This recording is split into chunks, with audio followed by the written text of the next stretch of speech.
on Tyson. Obviously, he says he's fighting for 100 mil, says he's fighting for 500. And you said 500 mil, then nothing. And you said in the last interview that it kind of is tongue in cheek, take it with a pinch of salt. I kind of agree with that. Just, kind of explain what you mean. But it doesn't necessarily, he's not going to fight free. He's not going to probably get 500 million either. I was just saying there before that everybody knows that he suffered with a bit of mental health. He probably is slightly bipolar. That is probably true. And I don't think that he's like saying it as a joke. When he's saying it in that moment, he means it. I've got a funny story actually. Like quite early on, me and Tyson was working together. We went for a run and climbed up the top of this this castle.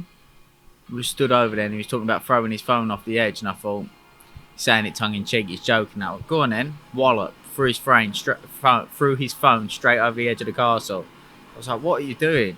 Like when he says something in those moments, he genuinely means it. Like if he said, I could run through that wall, and I went, nah, go on then. He genuinely does mean it. He probably would attempt it and try it. So when he's sitting there saying, I'll fight for free, in that moment, he probably does mean that. When he says, I'm going to have an exhibition, in that moment, he probably does mean that. So it massively does depend when you're trying to do business with Tyson what day you catch him on. Yeah. And this is a bit of a deep one, but you see that kind of thing with like Kanye West as an example. But do you think that that's what makes him great? The fact that he has such highs and such lows, but that almost makes him such a great in what his profession is? Well, in terms of my job, it certainly used to help because I would say to him, you can't do this, or I don't think you can do that, if I wanted him to do it, because I knew that he would at least push and give everything he can to do it. So I would use that to my advantage, that skill set, whatever you want to call it, that mentality. So I think I think if you know how to mould it and use it to your advantage, then certainly it can be an advantage. But of course, as we know, and we've seen him in a downward spiral before, that it can be negative as well. So it's something that you certainly have to be careful with. When I was training Tyson, I used to just have this vision in my head of a line with two sort of guidelines that you didn't really want him going too high out of the guidelines or too low out of the guidelines, because if he went too high, you knew he was going to crash, and if he went too low, you knew it was going to be a struggle to get back up. So I used to try and just keep him very much in the middle ground, like not let him get too excited about things, not let him get too down about things. Just man management. That's part of what I had to be at that time for Tyson,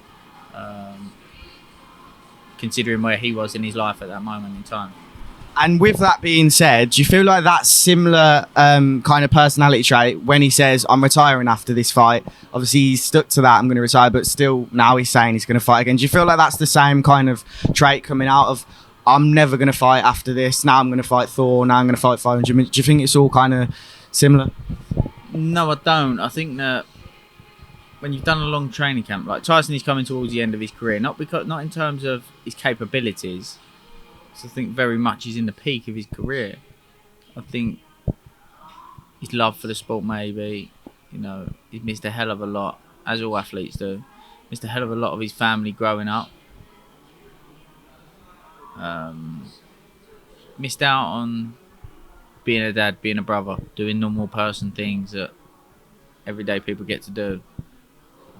Going on holidays and these kind of things. So I think that as his family's growing, his kids are growing up, he's getting older, he's probably thinking, now's the time for me to enjoy the fruits of my labour. And that's not for anybody else to judge or to say that he's right or wrong in doing. If he feels like it's the right time for him to focus on those areas of his life, then nobody's got the right to tell him that he's wrong. So this will be the last one. It won't be the title either. Just yes or no, do you think he will return? I wouldn't be surprised to see him in a ring again, but at what capacity, I don't know. I think if Anthony Joshua wins, I think that certainly that'll be a fight that it'd be intriguing having, because he'll know the scale of the fight. I think if Usyk wins, from the way I'm gathering it, it doesn't look like something that he's overly too interested in.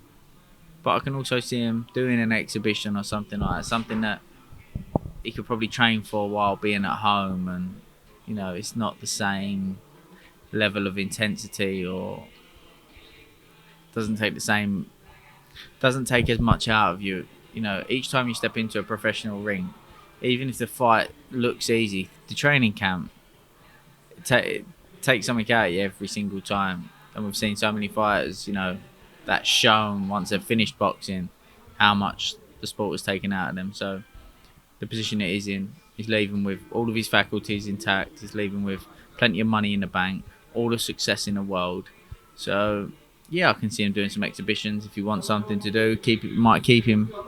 That might be his way of keeping something, a bit of focus, bit of routine, bit of structure in my life. So we'll see.